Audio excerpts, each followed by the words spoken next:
За энэ том мэдээллүүдийг харахад сүүлийн 5-6 жилийн дотор 92 хохирогч, түүнээс 54 нь насанд хүрээгүй хүүхэд байна гэдэг бол амар том.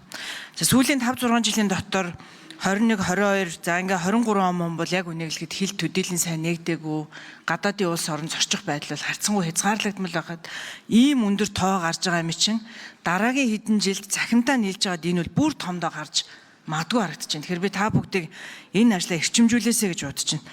За сүүлийн хэдэн жилд Америкт Харви Вайнштейн гэдэг одоо Америкийн фильм продюсер Холливуудын одуудыг бие нөлөөлж ирсэн талаар маш том хэрэг болсон та бүхэн мэдж байгаа.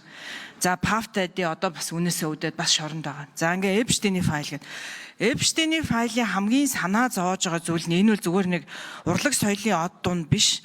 Улс орон дамжаад улс төрлөө ороод улс төрчдийг одоо бие үнэлэгчнэрээр дамжуулаа. За дээрээс нэмээд хүний 8 хүн худалдаалах гэмт хэрэгээр дамжуулаа. За дээрээс нэмээд олон улсын хуулийн байгууллагууд би бас энэ дээр хууль зүйн сайдыг онцгойлон анхаараасаа гэж бодож байгаа.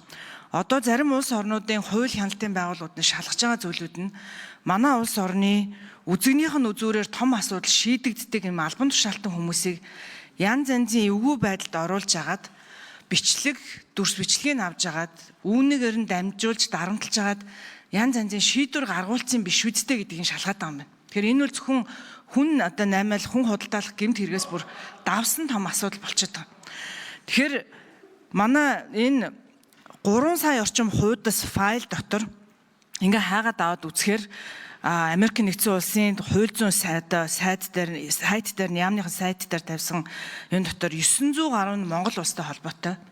За үүн дотор ахаад Монголын байгалийн баялагтай, сонгуультай, сонгуулийн тухай ч одоорсо цаг минутгүй илтгэжсэн. За дээрэс нэмээд хоорондоо үнэт эдлэл, зураг, бэлэглэх, наймаалцах асуудлыг ярьж исэн. Энтэнд очиж уулзалт зохион байгуулна гэж исэн, уулзалтан дээр юу болсныг бид нар бол мэдшгүй. Тэгэхээр ийм зүйлүүд явагдаж байгаа учраас би одоо үүний араас жишээлбэл байгуулагдсан Дубайн гэрэн дээр одоо ийм нөхцөл байдал үүссэн биш үстэй. Монгол улсад ийм ашиггүй гэрээ байгуулсан нь магадгүй энэ хүмүүсийг ийм хүнд байдалд оруулж агаад янз янзын бичлэг мишлэгч байдаг юм уу хийж агаад ийм юм болсон биш үстэй гэдэгтэр хууль хяналтын байгууллага шалгаж байгаа юу. За олон нийтийн зүгээс дээрэс нь нэмээд 1-2 хүүхдийн асуудлыг ингэж эмэгтэйчүүдийг аваачиж байгаа асуудлаар хоорондоо мессеж мэйл бичсэн байна. Үүнээс олонч байж магадгүй байна. За энэ хүмүүсийг дэлхийн улс орнуудад Америк центрул яаж ийнө вэхээр бид нар гэрчийн хамгаалтанд аван та бүхэн маань ил. За 4 номер ганцлан орондоо хариулъя. За гишүүний асуултанд хариулъя. За танаас эхэлж асуусан тэр 5-6 жилийн гэмтэргийн гаралт юм байна гэд тухайн үед нэг ковидтэй холбоотой байх үед яг энэ захин гэмтэрэг ерөнхийдөө маш эрчимтэй өссөн. Гэмтэргийн статистик мэдээгээр харахаар дээрэм хулгай гэдэг юм уу бусад төрлийн гудамжтуудад үйлдэгдэх гэмтэрэг зөрчил нь буураад яг захим орчинд үйлдэгдэх гэмтэрэг мөрөөдөө тоглоом гэдэг юм уу энэ төрлийн задлах гэмтэрүүд нь өссөн. Ийм нөхцөл байдалтай байдаг. За таны сая асуугаад байгаа тэр Америкийн нэгдсэн улсын сүүлийн үеийн захим орчинд гарч байгаа энэ асуудлыг бол цагдаагийн байгууллагаас шалгаж судалж байгаа мэдээллүүд байгаа. Энэ дээр хийж байгаа ажлууд бас байгаа. Мэдээж энэ тухайн асуудлууд нь яг бодтой үнэн эсэх асуудал дээр нотломжийн юмнуудыг бүрдүүлэх ийм юмнууд нь мэдээж би бас түрүүн хэлсэн Америкийн нэгдсэн улстай эрхзүү харилцан тусалцааг болохоор бид шалгах ажилд маань бас тодорхой хэмжээний саад тодор байна. Гэхдээ бид нар энэ дээр ингээд зогсчихгүй яг бусад байдлаар бас албан бус харилцаагаар юмнуудаа мэдээлэл солилцуулаад хийж байгаа ажлууд бас байгаа гэдгийг хэлээд тэгээд мөн сайн зөрг гишүүнд бас нэг энэ танилцуулгыг хөргүүлье гэсэн тайлбарт бас танд шаардлагатай мэдээллүүдийг бас давхар хөргүүлье гэж бодож байна. За хууль зүйн дотоод хэргийн сайд Амар сайхан сайд нэмээд хариулъя.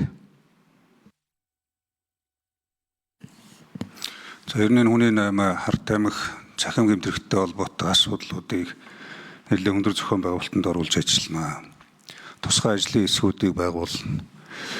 Манад нэг буруу хандлага гэдэг юм ойлголт. Харт амхийг яриад байвал бид одоо хэрэглээг нэмээд нэгсээр угаад өрцөн сэргийлэх ажлууд орхигдсон. Тэр хэрээрээ энэ одоо харт амхны хэрэглээ хэрээс хэтэрсэн. Хар тахал болсон гэж хэлж болно. ялангуяа өсвөр насны хүүхдүүдийн дунд. Тэгэхээр нэгдүгээрт энэ чиглэлийн арга хэмжээ энэ чиглэлээр ажиллаж байгаа бүлэг бүрэлдэхүүнүүдийг өргөтгөж тодорхой стратеги төлөвлөгөө хэрэгжүүлж ажиллана. Хоёрдугаар нь хүний наймаа гэдэг бол зүгээр нэг яриад өнгөрдөг асуудал биш. Учираас энэ одоо олон хэлбэрээр явагдаж байгаа, далд хэлбэрээр явагдаж байгаа хүний наймаатай холбоотой асуудал дээр бас одоо ажлын хэсэг байгуулж ер нь одоо олон За Булгантайгийн гишүүн тодруулч дараа нь хариулъя.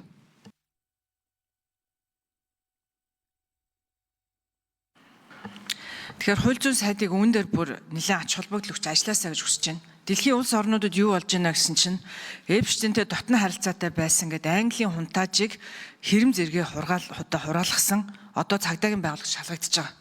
За Английн лордын танхимын гишүүн нь за мөн Америк нэгдсэн улс суулж исэн элчин сайданд татагдаж одоо лордын танхимаас огцорсон одоо аль аль нь цагдаа шалгуулж байгаа. Норвегийн ерөнхий сайд байсан хүн, Нобелийн шагналын хорооны дарга байсан хүн за бас одоо шалгагдж байгаа. За ингээ Европын зөвлөөс бүх энэ дипломат одоо ирэх юм бүгдийг нь авсан. Францын соёлын сайд байсан хүн за мөн одоо мөнгө угаасан байж болцшгүйгээр шалгагдж байгаа гэд ингээд дэлхийд даяараа ерөөсөө энэ хүнтэй баг уулзсан хүн болгоныг шалгаж ямар нэгэн байдлаар хамгийн гол нь тэр хүмүүсийн үзэгний үзүүрээр эсвэл нууц мэдээл задруулсан байх вэ.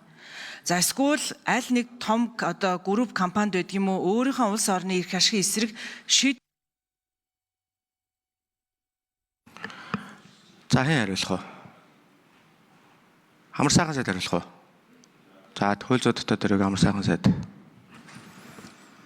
За энэ олон улсад өрнөж байгаа үйл явдлууд, манай дотоодод болж байгаа асуудлууд, яг энэ хүний наймаатай холбоотой зарим нэг тодруулах асуудлуудыг ард иргэдээс за мөн улсын хурал холбогдох одоо байгууллагуудаас ирүүлж байгаа хүний эрхийн байгууллагуудаас. Тийм учраас энэ асуудлыг наривчилж бас шалгаж тогтоох, үнэн мөнийг нь ялгах, яг одоо манад бодитоор хүн одоо наймаалагдсан уу? Тийм бол ямар хугацаанд хизээ ямар нөхцөл байдалд үлдэгдсэн?